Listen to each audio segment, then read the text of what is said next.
All right. Well, hey, everybody. Thanks for checking in and checking out our latest episode here. Hey, got Jason Bosch joining me here again today. What's up, Jason?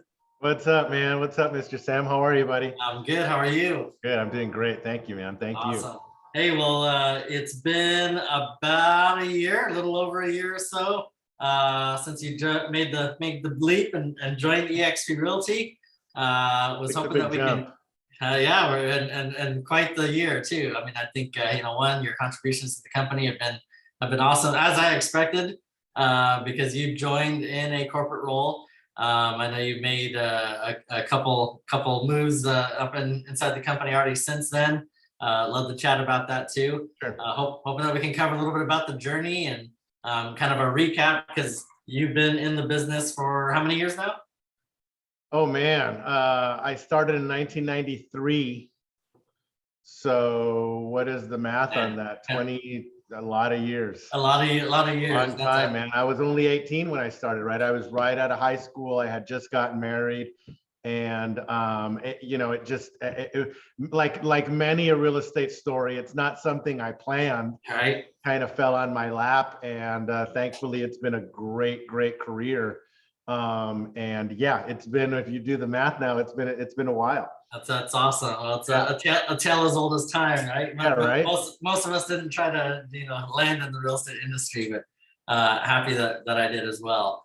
So I mean, in all these years too. So when you first got your license, because I know you've also had a license in numerous states, but predominantly Southern California, right? Right. That's where I've been most of the time. I've also been licensed in both Tennessee and Las Vegas and Nevada, up where you are.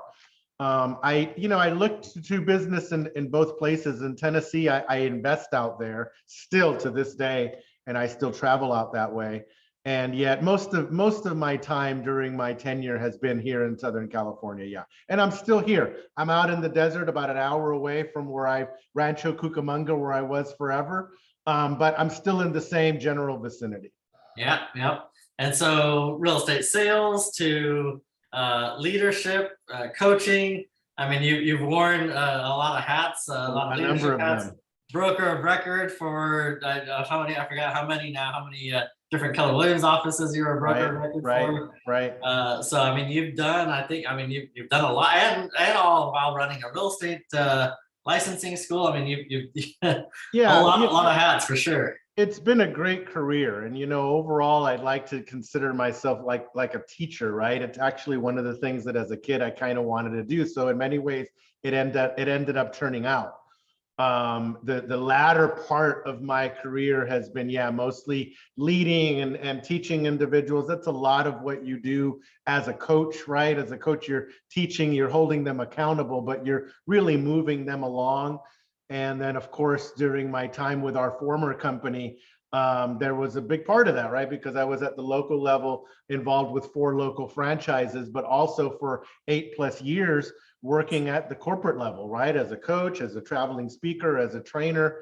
And so kind of all of those things have culminated to my role here with eXp. And I got to tell you, I couldn't be happier. So let's talk about a little bit about, what's been taking place this past year.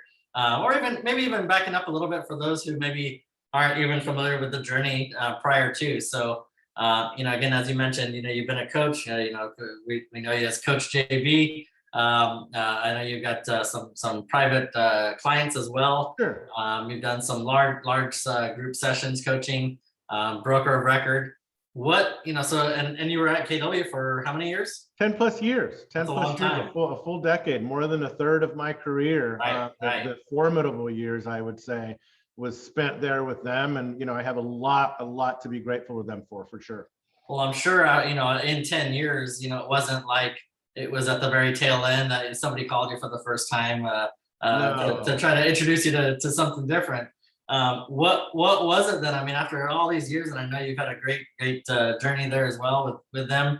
Right. I mean, that's how you and I met. So if not for them, sure. a lot of friends, friendships, and were made and cultivated there as well. What transpired, I guess, that kind of got you open to even the idea? Because I mean, you've been a recruiter too, right? I mean, our job as team leaders running other offices is to grow those offices. Absolutely. So what happened in discussions that started to make you think, hey, maybe I should start looking at, another opportunity? Well, I got to tell you, it's a combination of things, and it's probably not what you would think. But going back, that I was tried and true Keller Williams, right? I mean, there was just no way I was going to leave. I mean, I was a franchisee, I was a team leader, I was a bold coach, right? I was a bold coach trainer, I was a member of the Coaches Leadership Council with MAPS. I mean, to say that I was in, right? And it's not that many people, I would say, in our industry that get that tied to their brand, right? And so I was not looking. There was no inkling in my a radar to make a change. To say I was comfortable would be putting it mildly. I had a really, really good gig where I was the broker of 4 offices, running my real estate school, using the offices as my locations, kind of a feeder, right? And then privately coaching on the side. So I had no real need to look around. Now, one thing happened last year, 2 things actually. I made the decision to move out permanently to the desert. I've been coming out here for 10 plus years, and I like it out here. It's more open, right? It's super clean. It's always sunny. If you know me, I'm not a fan of the rain. If I never saw the rain again, I would be totally fine. I thought you moved there because I left. Right. That's probably right. Right. And it gets really hot. We pay for it in the summertime, but it's a place where I wanted to be, right? And then, so I did that, and I was already kind of calculating my more limited time in the offices, how I was going to use technology to still interact with my agents, broker them, do my classes, etc. Right? We were already looking at the Zoom transition in the classroom setting, and then of course COVID hit, and COVID inadvertently forced the transition even more. So now it wasn't something, classes that we were looking to do through Zoom. We had to do it through Zoom. Some of the offices had permanently closed, right? Remember, this is 18 plus months ago where a lot of this was new. We didn't know, right? Could you open? Could you not open? How do you do this? Agents still had deals in escrow. And so we had to interact. So we were like on FaceTime, obviously on Zoom, doing Google Meets. And it was that combination that opened me up to talking with you. And, credits to you for the follow-up, right? Because you kept following up with me periodically. But when that follow-up occurred, I was now in a different space. And then of course, what I ended up seeing here at eXp is that this company does all of those things for a decade plus. That's who this company is, right? Using technology as the major, or one of the big value propositions, versus having an office per se and letting the agents do that piece. So that's how that went down. And like they say, I mean, once I made the move, then of course I saw everything that was here, and of course it's been a great year, like I say. That's awesome to hear, and probably a little overwhelming too. I mean, I remember the first few weeks, I think, some of the questions you'd reach out about, and I get it, right? I remember, when I first joined, even before I first joined eXp, same thing, right? It's so different, and because it's different, it's not been the norm, I should say, for the rest of the world. Tell us a little bit about that experience, like, well, because at that point you're like fully transitioning now when you talk about technology into something that's been in existence now, like you said, for 10 years. Totally. The reality of it is that eXp, for example, in California, right? This is like a giant office. That's right. Okay, we don't operate a franchise system. So many of the other brands, and no bashing them, right? I mean, many of them are hugely successful, so nothing negative there. This is only a comparison, but they do their sales through a franchise system, where the corporate offices, right? For example, Texas is where our former brand was, in essence, sold a support system to a local owner who, along with their agents, they pay for that system, right? There's a franchise fee and there's some other things. And you guys all know that, right? The franchise model in real estate, residential real estate, it's been going on for, it predates you and I. Yet eXp doesn't run a franchise model. It's one company. It's the equivalent of working for the corporate offices. So in California, rather than running 4 offices with 100 agents each, right, and having 4 leadership groups and 4 ownership groups, in California currently we're one office, one brokerage, one broker with some managers of 8,000 agents. That's crazy. So if we walked into Yeah. the eXp office, right, if there was one, I mean, this thing would be 6 stories tall, right, with departments and because it'd be 8,000 people deep. And so I really think that's the biggest part of adjusting, even though I came from what I thought, and probably compared to most, 500 plus agents was a big operation. I mean, this thing is just another animal. And so that's a bigger part, I think, of the transition, because sales are sales, agents are agents, clients are clients, right? All clients want more for their home. They want to cut the commission. The agents in the market have to show a lot of properties. So that part of it is the same, but it's the change in, again, the ginormity, I think I just made up a word, of the brokerage. And that took me a minute to adjust to, for sure. But what does that translate to? So, because I hear there's like a couple misconceptions out there, right? And maybe you can speak to this because of your what's transpired here over the past year, Sure. and you being here now, being able to speak to it from the experience side. So I hear about, well, if you have that many agents, how can you support them? Let's talk about that part first. Yeah, so we have one broker, Debbie Penny. I mean, this lady is fabulous. Look, I've been brokering for a long time. I've been a teacher. I've been a member of the board of directors at my local association, Tri-Counties and Walnut. I've been a teacher, right, for many, many years. And when I met Debbie, Debbie's the type of person that I go to for questions.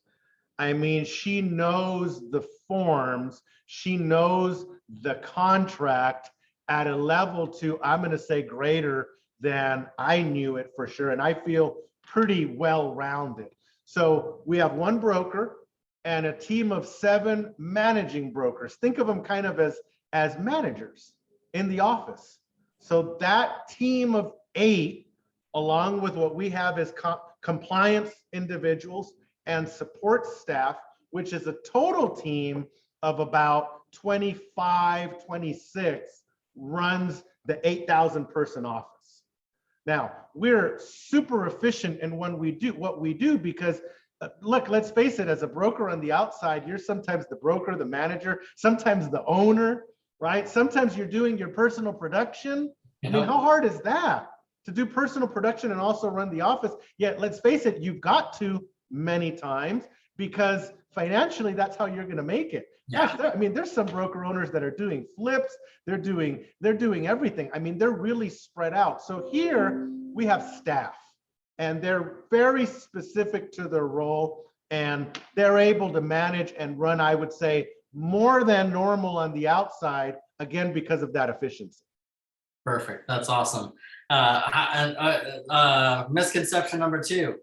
So, but you don't have any brick and mortar offices, Jason. So how you just work from your home? Does that mean you have to go to Starbucks to meet your clients all the time? Well, look, a lot of people ask me this, how we do it, right? And there's a couple different solutions to the not having offices, which is true.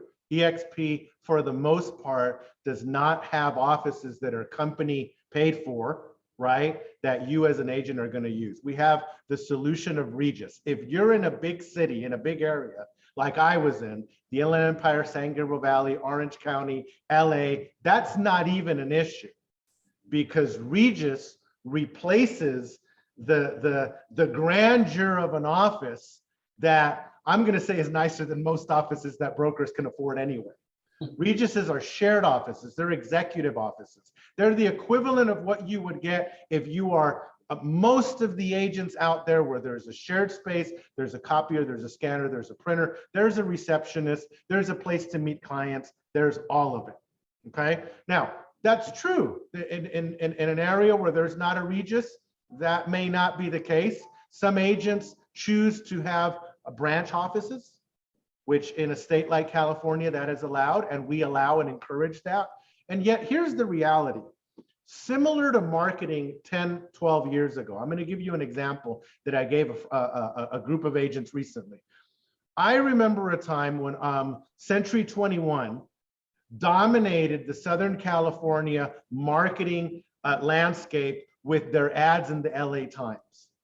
I mean, they really, that marketing piece in LA Times back then was big. I mean, their circulation, right? Back when the paper was still the paper. The Sunday edition, it had new construction, it had open houses, it had I mean, everything you could think of, that was the space. And so if you were a seller, you expected your listing to be posted for sale in the LA Times. And again, Century 21, local brand, they dominated that space. It put them in a position of control and power over the leads that would come in, calling the only number on the ad, the 1-800 number, right? And of course, since the broker controlled those ads, the broker disseminated the leads to the agents. You follow me so far, right? Yep. We're no longer in that space. That decision of who controls the lead and controls the marketing has long been removed from the broker to now the agent. Where now, I mean, I don't even know if the LA Times has a Sunday edition for real estate because I don't know who would advertise there. Similarly, we feel that that decision of where to do business is now controlled by the agent, not the broker. Just like that, just the way marketing has gone from the broker to the agent. And I would say 10 years, Sam. I think the same way with the office. I think it's the agent that decides now where they're meeting their client, how they're meeting their client, where they're doing business. Look, let's face it, in my area alone, you've got agents that are doing business they're in Rancho Cucamonga, but they go up to Victorville, they'll go to Temecula, they'll come out here to the desert. I mean, you know, if they could, they'd go out to Las Vegas. So the need for an office, I think much of that is mental anyway, because the agents aren't doing business in the office, just like agents are no longer doing marketing in the LA Times. At least that's my perspective. I could be wrong, but 65,000 agents have agreed with us so far. And so that model continues to grow. And by the way, last point, we're not the only ones doing this, right? If you look at kind of the real estate landscape, you're seeing a lot of brokerages that are onto this change of how agents are doing business. And of course, I think eXp is a trailblazer in that, having looked at it 10 years ahead of time. Absolutely. And I mean, I think if you look at too, I mean, you talked about 65,000 agents, and 8,000, I mean, just in California, right? I mean, that's now I think the largest state for eXp, if I'm not mistaken. I mean, it's the productivity too, right? I mean, it's that's been the part that's excited me the most is, you know, growth is growth, and that's important, right? I think you're green and growing are ripe and rotting. So growth is a very important aspect to any business. But when you look at the quality of the people, right? I mean, I look at in California, I mean, there were markets that just a short 4 or 5 years ago, places like San Diego as an example, that had little to zero presence. And now today, I mean, I think eXp won brokerage of the year in the San Diego Association prior year. You got teams like, you know, Kyle Whissel, Daniel Beer, Mark Patterson. I mean, right, Blake Corey out in Temecula. I mean, these guys are doing monstrous amounts of business. That's just in Southern California. Right, and then you got, you know, people like Kenny Trong out in Northern California that are blowing things up. Jeremy Larson. I mean, there's just a lot of productivity, and I mean, some of those names are some of the biggest names in the country, that are doing hundreds of transactions of now not reaching 1,000 plus. But it's the type, again, it's you know, production attracts other production. that's what's been exciting to me, is to see the type of people that are joining. Well, So and let's face it, Sam, those organizations are really like mini brokerages. it really Right? is. They Yeah, I have love their that. own space. They have team meetings. They're now kind of like going back to old real estate. Many times they have the control over the leads because they have a large online marketing presence, and they're giving out leads to their teams. And they have areas where they're doing their marketing. And so a team like that, it's really tough to be aligned with a local only brokerage. Again, I'm not against it. I'm not downplaying this. I'm just comparing the reality that they're expanding far beyond the reach of the broker's house. And so a company like eXp that basically accepts that and now supports them wherever they are in the state, whatever Yep. you want, we've got you, right? And we take that operations side off of them for, I know you've told your people, a very small fee, and lets these team leaders do what they do best: sell real estate, recruit, and build their team. Talk about a win-win, right? Absolutely. It's Yep. really that. There really is. Jason, let's talk about, maybe now, you shared some of the experiences here over the past year. What have been some of the surprises to you? What was it? Maybe there was one, maybe there was a couple. What would you say are the things that were nice surprises that maybe were something you didn't think about in the initial decision as you were checking out eXp? I didn't, and I apologize if you've got some background, it's my landscaper up front. I didn't realize really all of the benefits that exist for our agents at the level that we spoke about them when I first joined, right? It's one thing that you say, okay, there's this, right? 80-20 split, $16,000 cap, no franchise fee. We get that, right? There's some of that language is very similar to the language we had at our former brand. But the other things, right? The fact that they can purchase company stock at a 10% discount using their commissions. So let's talk about that. Because I don't know of another company that has that. So what does that mean for people? Like what's the benefit? Well, I mean, let's think about that. You can invest in the company in which you work. Again, this is not a forced thing. You don't have to do Wait this. a minute, you're telling me that agents who sell real estate and promote ownership maybe should own a piece of their own company instead of rent it? I mean, well, hey, it's a concept, right? Remember, eXp is a publicly traded company. And again, remember, there's no franchise system. So if you're an agent in California, you work directly for the company here, directly for the publicly traded company. Now, you may want to, and I think savings and investments is great. It's part of what I've coached to for years and years. You don't have to, but you may want to, because you believe in the organization, invest in it. Right now, normally you'd have to go to Ameritrade or E-Trade and look at the stock price, and it's rolling at 48 bucks a share, and then you purchase that after tax and the whole thing. Internally here, you can do that from your commission dollars. There's a maximum of which you could do it, but you get a discount. And so not only are you being able to buy the company stock that you work in, right, your own company, you're able to get it at a discount, and that stock is yours.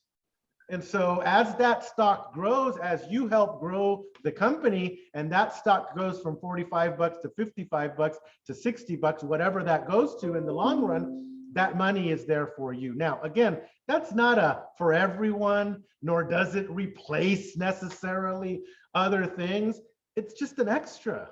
Yeah. Like you said, you were asking me, what are some of the things that I didn't realize that benefit. I didn't have that benefit, or could I offer it as a franchisor previously, because we weren't a publicly traded company. And quite honestly, if you've run a brokerage in the past, you know that it's tough to make a profit. That's right. Yep. That's why so many broker owners have to have ancillary services. They have to add escrow and title and insurance, and right, in order to have something to make that thing worth it. And so again, That's a benefit. That's a super a plus value add, if you will. And that's one that comes to mind that I thought was really, really good. Again, once I saw it, if you Yeah. Well, I mean, you even mentioned even before we started recording here, and it's not to say that this, something like this doesn't exist in maybe a couple other companies, but not exactly like this. And you mentioned, about getting excited about extra dollars. I mean, anytime you mentioned the word discount earlier, right? I don't know about you, but I think a discount on anything is a good thing. And the fact that eXp revenue shares, right? You were saying earlier, I mean, even if it's an extra few $100, that's still more than, I mean, the most brokers that I know across the country, it's more than what they're getting right now. Right. You mentioned our previous brokerage had something that looked similar, but all these other things had to take place, right? You and I both knew in the positions that we were in, X, Y, Z, all these things had to take place in order for us to even see $1 out of that. Yeah, and listen, let me touch on that a little bit. And again, both you and I, mad respect for a former company. I've got nothing negative to say about them. That's a wonderful brand, and they do a lot of things. I'm a big part of who I am comes from there, right? That being said, these are just models, right? We're business people. We're here. What's the purpose of business, right? We used to say in the class is to fund the perfect life. That's Fund, exactly. that means pay for things. Okay, so all we're talking is dollars. All right, here you get your revenue share from the person that you recruit off the top. Now, again, you don't have to recruit. I get a lot of brokers, oh my God, that's an MLM, right? I got a good friend of mine. If he sees this, he'll know who he is. He really, really is bothered by the fact that agents recruit. Look, not every agent recruits. It's true. Most don't. At his very brand, using him as an example, I'm certain that not all agents recruit for him. He has to do the recruiting himself. For the agents that do, cool. They get to bring on cool people to work in the office. Same here. Now, for the agents that help us recruit, we give them a cut off of the company's money off the top. It's like a referral fee. It doesn't get chopped up. It doesn't go to the franchise. It doesn't go to some other entity. It's right off the top. It's always the same amount, right? Until, of course, the cap, and it goes directly to you. So when you bring a buddy on, you bring two buddies on, they close a deal or two. Every time they close a deal, you're making $350, $400. And so again, it's probably not going to be what moves you over, but in addition to your sales, in addition to the stock, in addition to the savings, that's not a bad gig. Yeah. In addition to, I think, it's surrounding yourself, right, with the type of people that are here. I mean, I love that, 70 to 100 hours of our training classes. A lot of them are taught by other top producing agents. I mean, again, it just doesn't exist. You mentioned some of these large franchises across the country. There's some big ones. I don't know that they're even offering 70 to 100 hours of live training every single week, right? It's unheard of. But I think it is important, again, for agents to see that who they're in business with matters. As far as the brokerage and the support, and the expectations of what they need in their sales business. But when they start to surround themselves with these other top producing agents that have a vested interest, either directly or indirectly, in their success, to me, I think that's where the magic happens. Absolutely. Agreed 100%. And let's face it, on the outside, even teams and team leaders from the same brands, they many times don't share with each other. Right. They're in the same brand, but they're not in the same company. Right. They're not in the same brokerage. They're actually, they consider themselves competitors. Yeah. Right. There's sometimes tension there. You got to go to like the coaching events, right, or the training places in order to hear from some of these individuals and learn from them. And even then, it's part of the model. Even then, some of the sharing isn't the same, right? And again, I still think it goes back to the fact that these, it's the ability for these guys to truly partner together, right? As if they own the company together, but without all that risk, responsibility, and liability, all the stuff that you and I have had on our shoulders in the past. Totally.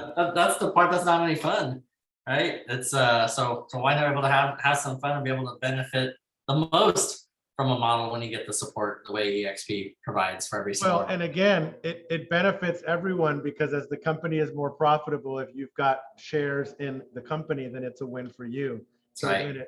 it's all part of the whole concept, right? The Yep, winning yep. concept, if you will. Now, Jason, you've gone from, so when you first started at the company, I know you're a licensed realtor, but you started in a corporate role as well. So walk us through kind of your experience in the corporate role, and also your experience, because you've also now moved into a couple other different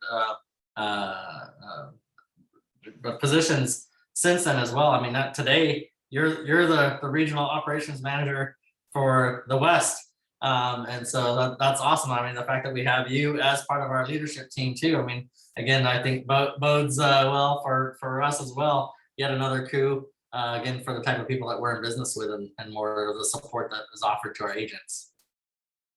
Yeah. So I get to work with the awesome team of broker and managers that we have in the state of California, and now also the state of Hawaii.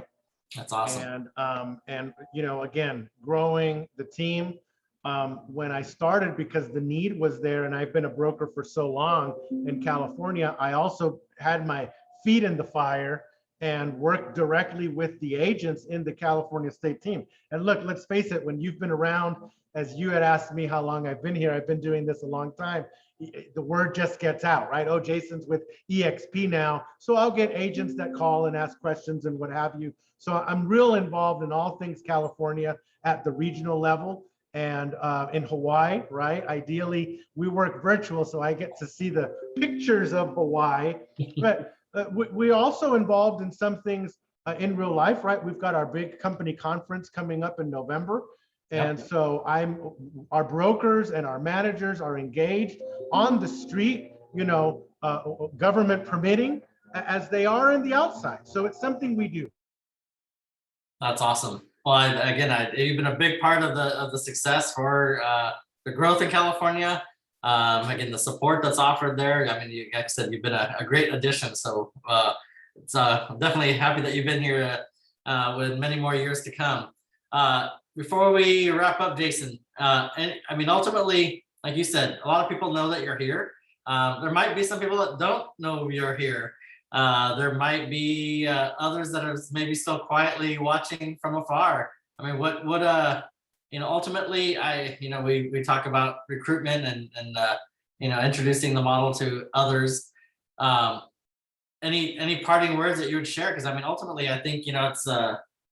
I'll share personally that I was, for most of my career, I was very closed off. If I was happy where I was at, I was happy, and I didn't listen to other opportunities. Shame on me.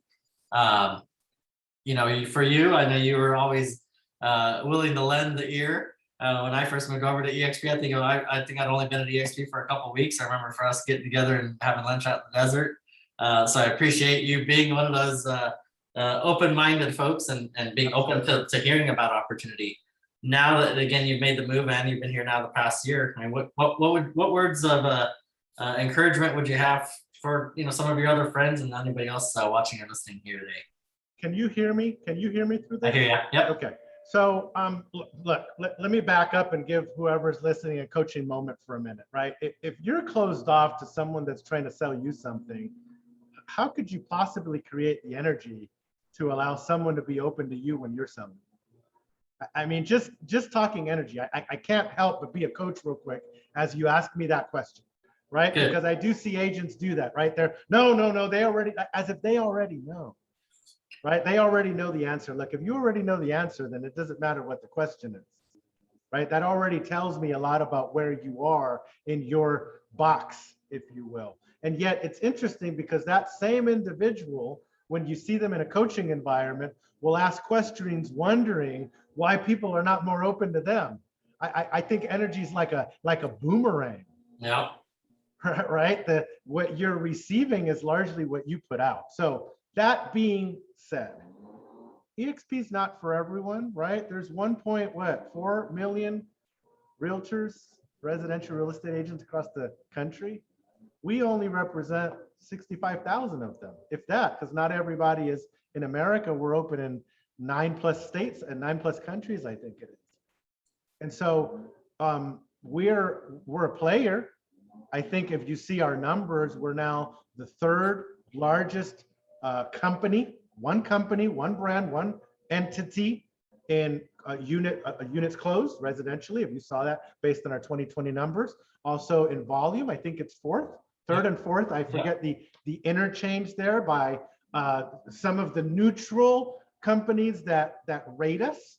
So I would say to agents that are looking for another brokerage, if you're looking for at something that exemplifies where the industry is going, where the marketplace is going, right? Which again is agent centric, is online, like that boat has sailed, is agents doing business in multiple marketplaces, agents doing business in multiple states.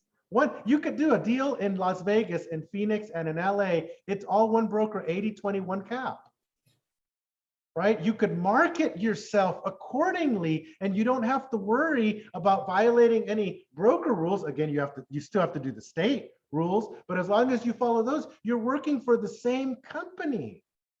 And so your marketing could be so accordingly. If that's who you are, or that's where you're looking to go, then I'd encourage you to take a look at eXp.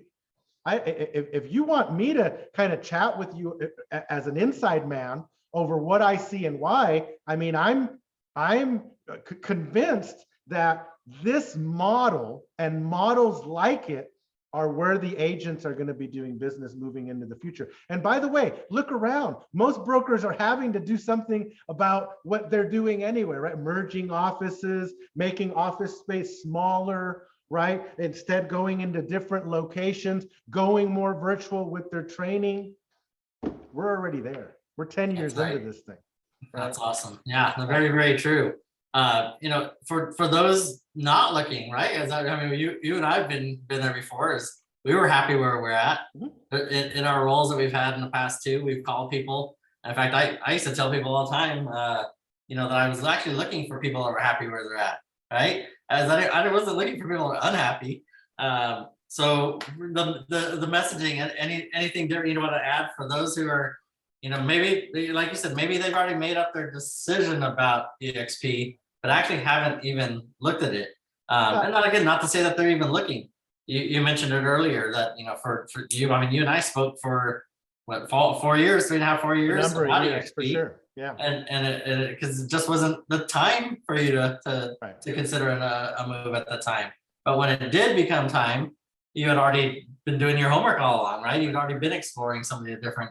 So it wasn't that you were looking the entire time, but also, I mean, that makes sense.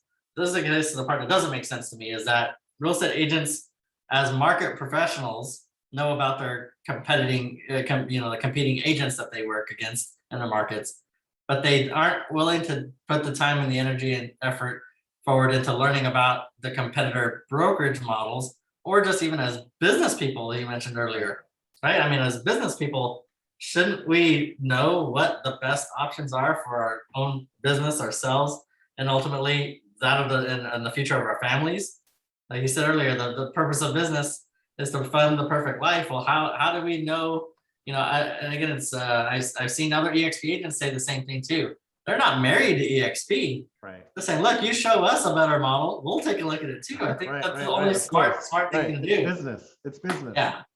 Yeah, no, look, I would say keep it as a feather in your cap. You've heard that phrase, or in your back pocket, right? If you're like me 4 years ago when we spoke, or 5 years ago, whenever that was, just stay open to opportunities, right? Opportunities are, I think, what savvy business individuals are open to. And then if the timing's not right, well, when the timing is, I would encourage you to keep us as an option if you're cool. We don't want people that are not cool, right? We like working with cool people, like-minded energy, right? And if you fit that, if you kind of vibe with us, take a look at us, right? And if not now, in the future, I think you'd be pleasantly surprised at what our group, and I could say this from the regional level, I work with some powerhouse colleagues at my team. You'd be pleasantly surprised over who's running this company internally. It's all good. It is all good. Awesome. Well, Jason, I appreciate you taking the time and visiting yet again, sharing a little bit about your experience here. Like I said, we're extremely happy that you're not only a part of eXp, but your leadership role here within the company as well. Taking us to 8,000 agents, and who knows where we're going to be at. Oh, take a guess where we're going to be at in California in a year from now. Well, I know we'll be at 10,000 agents by the end of the year, in the next 4 months. Okay, December 31st. That's our intention. That's our plan. That's what we're prepared for. Where we will be in 2022 closeout. Wow, maybe we can add another 15,000, 5 to the 10. 15,000 by year's end. The way California is growing, I might be being real conservative when I say that, but the growth is definitely going to be there. I say 10,000 by the end of the year, no matter what. That's awesome. I'm looking forward to helping you and your future business partners here at eXp as well, and not only getting in California, but beyond, as we continue to grow internationally, 18 plus countries and growing. For those listening to and watching the call here today, again, somebody like Jason and his experience, either reach out to him. If you know Jason, reach out, have a discussion, be open-minded. If his name pops up on your phone and he's dialing you, take the call. Again, hear it out. Check out the opportunity if you haven't yet. We would love that opportunity just to simply share it with you as well. Jason, it's been a pleasure again as always, and looking forward to doing another one of these here soon. I appreciate you. It's always great to interact, and thank you. Thank you for having me. Thanks, guys. All right. Have a good one. See you, Sam. See ya.